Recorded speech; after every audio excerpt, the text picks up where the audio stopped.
Welcome. I'm Pamela Rickia from livingjoyfully.ca, and today I'm joined by Anna Brown and Erika Ellis. Hi to you both. Hello. Now, before we get started proper, we want to remind everyone that with this Unschooling Rules series, we use the word rules in quotes to draw attention to the fact that there is no such thing. It can sometimes feel easier to reach for a set of rules to follow, especially when we're learning something new. But we want to offer you space to look within, to find what makes sense to you and what makes sense to the individual members of your family. There are no unschooling police. Nobody is going to drop by your house and give you a failing grade or even an A plus. So our goal with this series is to explore these apparent rules and cultivate an environment for self-discovery, for inquiry, for agency, and for growth. So in this episode, we're diving into the rule that says unschoolers don't use curriculum. And I think this is going to be so interesting to explore. Now, when I started thinking about it, it is very similar to the first rule we explored, always say yes, in that it makes sense as a guide for people new to unschooling. It can be really helpful when you're starting out to steer away from not only curriculum, but also more formal adult-led programs for a while, like local rec classes or online classes, things like that. And that's because when we first come to unschooling, our vision of how learning works is so often tightly wrapped up in what it looks like in school. There's an adult teacher who knows the subject and the order in which it's best to learn it, and students who soak up the knowledge as directed. Sure, we have lightly chosen unschooling because something in that process didn't make sense to us. So maybe our child didn't mesh with the classroom environment of sit quietly and listen, or maybe the high student-teacher ratio makes us uncomfortable, or maybe we bucket the amount of seemingly arbitrary rules needed to manage a classroom of 30-odd kids. Yet, and this was definitely the case for me, I didn't know what I didn't yet know about how learning happens. Like, I thought I knew how to learn for so many years of my life. So the encouragement to steer clear of curriculum when we were starting out was helpful for me. Without that curriculum-based structure to fall back on, I had little choice but to ask myself, well, how would my kids learn instead? So I ended up more intentionally watching them in action, playing with them, chatting with them, hanging out together. And over time, I came to see how much they were learning as they went about their day following their interests. Because with unschooling, instead of following curriculum, our kids are following their interests. And if we don't first take curriculum off the table, there's a pretty good chance we'll just naturally jump to that style of learning whenever our kid expresses an interest in something, right? Dance? Okay, I'll sign you up for ballet lessons. Soccer? Oh, yeah, let's join the local soccer league and get you on a team. It'll be so fun. Science? The Science Center has a 6-week summer program. I just signed you up. Yay! And that's because we still think these more formal adult-led settings are the best way to learn. But really, they are just another way to engage with an interest, not objectively better than dancing around the family room or kicking the ball around the yard or making slime at home. And the more we sink into that, peeling back those layers, the more we discover about how human beings are wired to learn, how they will naturally play around with things to figure out how they work, how human beings are just so curious. And eventually, our focus on what they're learning shifts to focusing on cultivating connected and trusting relationships with them, because we know in our bones now that learning happens all the time. And in the bigger picture, we can better support their efforts when our relationship is strong. And it is here that this rule can start to rub. It can start to feel a bit restrictive. If we continue to stick with the story that people like us, unschoolers, don't use curriculum, we are apt to take interesting possibilities off the table just because they're curriculum-based. Instead, now that we no longer feel that learning directed by an adult or teacher is any better than learning that they pursue themselves, we can now add those bits to the big smorgasbord of learning possibilities to choose from. None is better than another, except to the individual who's interested in learning about something. How do they like to learn? What are they looking to learn? Where might they find that kind of information? Where might they find other people who are as interested in the topic as they are? Maybe they've loved dancing around the house and now they want to try a class with others who also love to dance. Maybe an online class that dives into a book series they love looks interesting to them, or joining a sports team to up their game, or a chemistry class, or whatever strikes their fancy. At this point, the fundamental difference is that they are choosing the more formal environment or curriculum because they're interested in the information that they'll find there. It's not about the grades, it's about what they want to learn.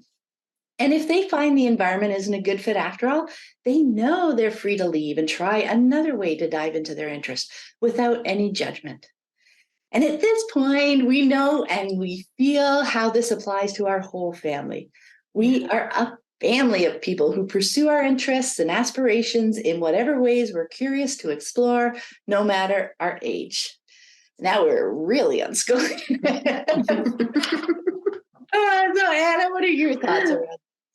Oh my goodness. Okay, first, I really do love this series because I feel like picking apart this idea that there are these hard and fast rules is so valuable because it gets us, to our why and all this thinking, that I like to do and kind of pick apart and see the nuances. Because it really is just so unique to each family. And if we keep connection at the forefront, it makes it so much easier to navigate all these things as they come along. So in our family, my girls never went to school, but I did. So I had certainly soaked up what learning was supposed to look like in a school setting. I am also a scanner though. And so I just love learning new things. And so I had that going for me. I knew that I could learn whatever I wanted to and dig to whatever depths I wanted to. So I had that experience that I think helped me along the way. And some of the very early days, I was really attracted to the nature-based curriculums. New school supplies were super fun for me at school. That was probably my favorite part. And, I definitely enjoyed getting the art cabinet fully stocked and having all these tools at our disposal. But what I learned pretty quickly was that I was drawn to the nature-based curriculum because it was what I liked. And interestingly, my girls who also enjoyed nature when they were very young, but they didn't like a book telling them what they were going to do each day. So we had a really cool backyard with a creek and all kinds of nature and flora and fauna. And they just really preferred that exploration, kind of being led by what was in front of us and what was happening in their lives and where their interest was drawn, throughout the yard. And, we also, and then I think about the flip side, we also learned so much about bugs and fish through Animal Crossing, which is a video game that we all enjoyed as a family. We each had our own, and I found cool ideas from all kinds of different sources over the years. And when I used them in a way that flowed with our days and our organic interests, everyone enjoyed it. So for me, it's never been that curriculum doesn't have a place. It's more about who's driving it and how it's used. I want to look carefully at why I felt it would be helpful.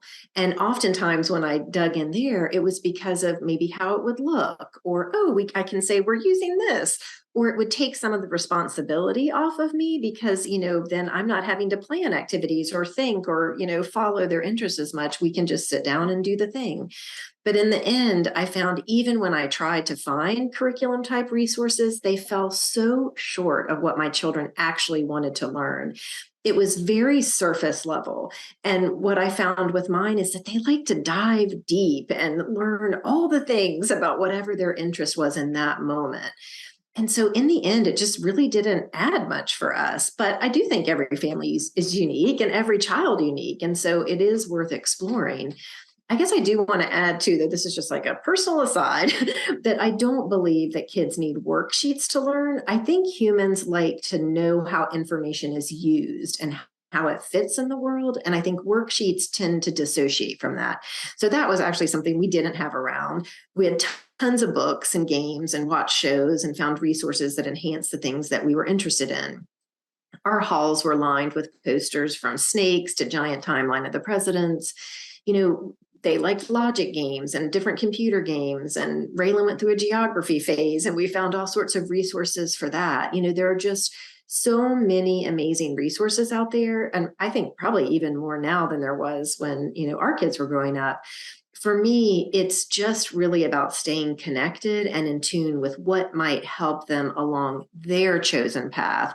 And I think that's the important piece for me, is like, they're really seeing that path, and I'm right there with them, facilitating and learning alongside of them, but I'm not carving the path for them. Erika, what you thinking about?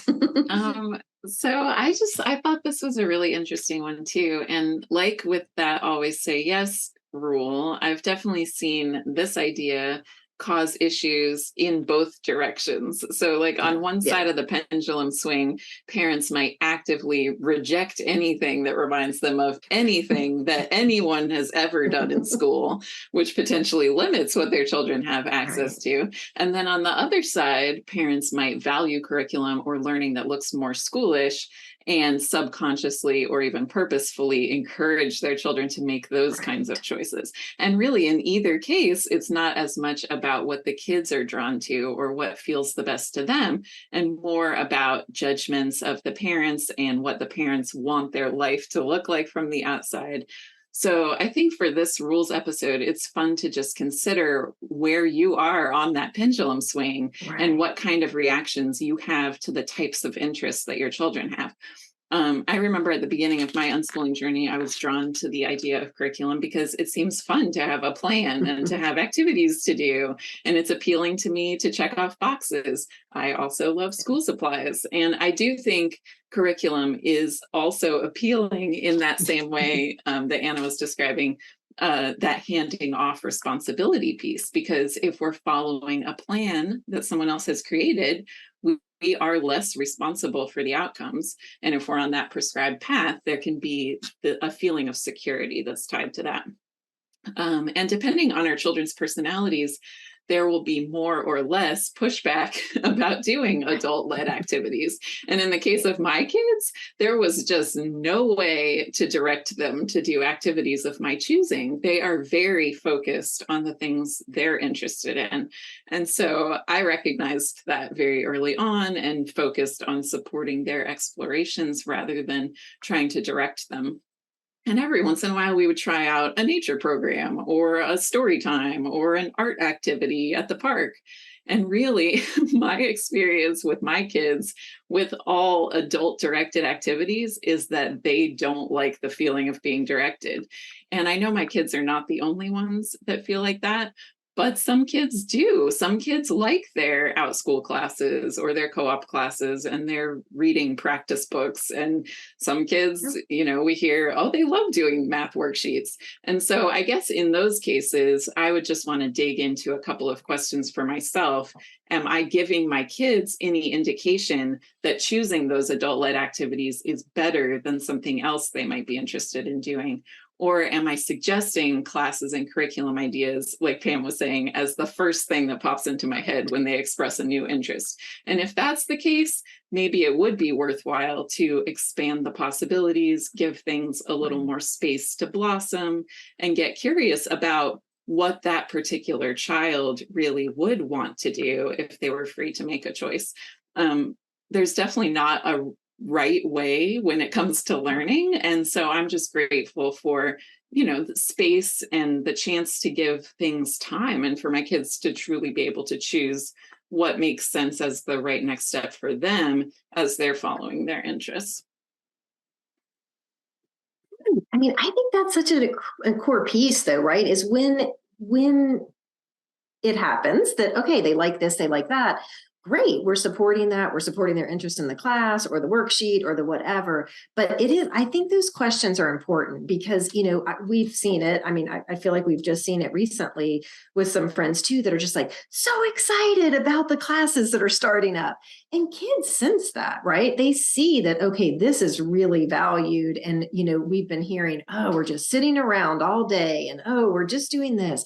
And so what is that energy and what is our body language and what are our words conveying about learning? I think is just interesting to kind of explore.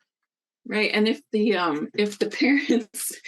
parents excitement if it's a certain kind of kid, the kid will see that excitement and want to do it. And then if it's my kind of kid, they'll see that excitement and never want to do it.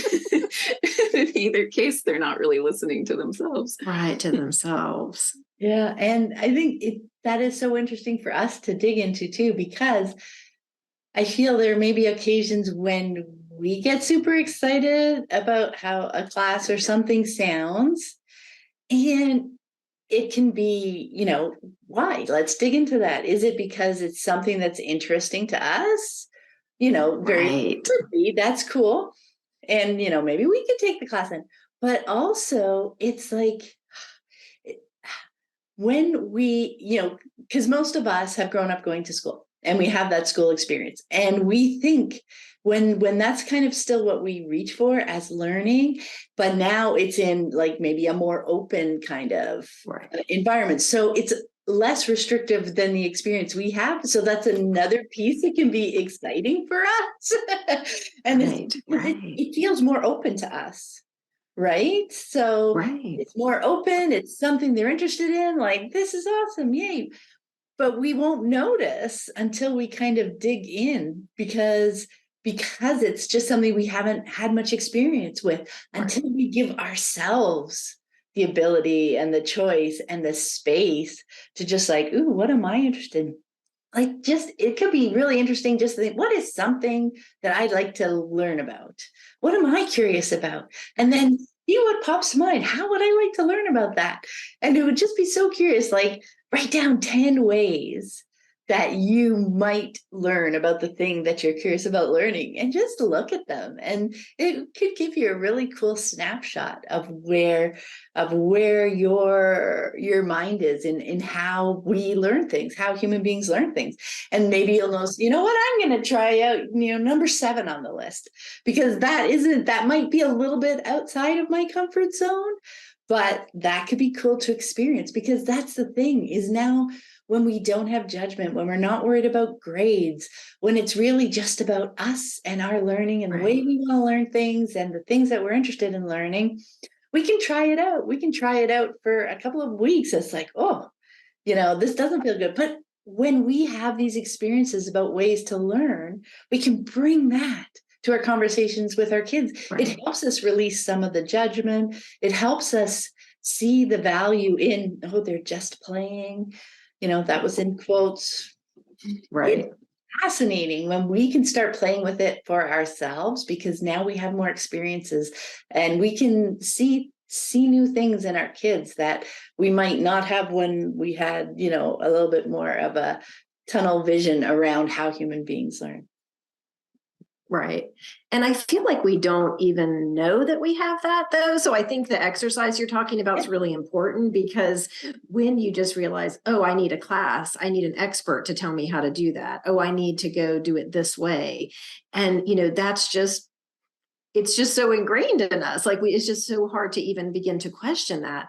But I think when we turn our eyes to our children, actually, we see all the learning that takes place in a given day as they're physically moving objects, as they're asking questions, as they're, exploring the world. And so I feel like for me, that's what really opened that up, was just seeing how much they were learning, just organically living their day, when I really did have this, I was trained and taught that that's how you learn, is to sit there and listen to the expert telling you. And while there was pieces of me that bucked against that, I didn't know that we really could do it another way. And so I think it is more ingrained in us than we think. And it's really fun to let it go. I'll just say now, 20 years down the road, oh my gosh, the power that we have to just learn anything that we want in so many different ways is such a unique time in history, I think, as well. So it's really fun. Yeah. It's exactly that. Like, I feel like when we have the tunnel vision about the one way to learn, and we're directing them into this kind of chute of like, and here's the next step, like, then we're missing what we talk about so much, which is like what they actually like about the thing too. And so the more they get sucked into, this is the way everyone learns about this thing that you're interested in, the less chance there is for them to take the offshoots of like what they actually really are curious about.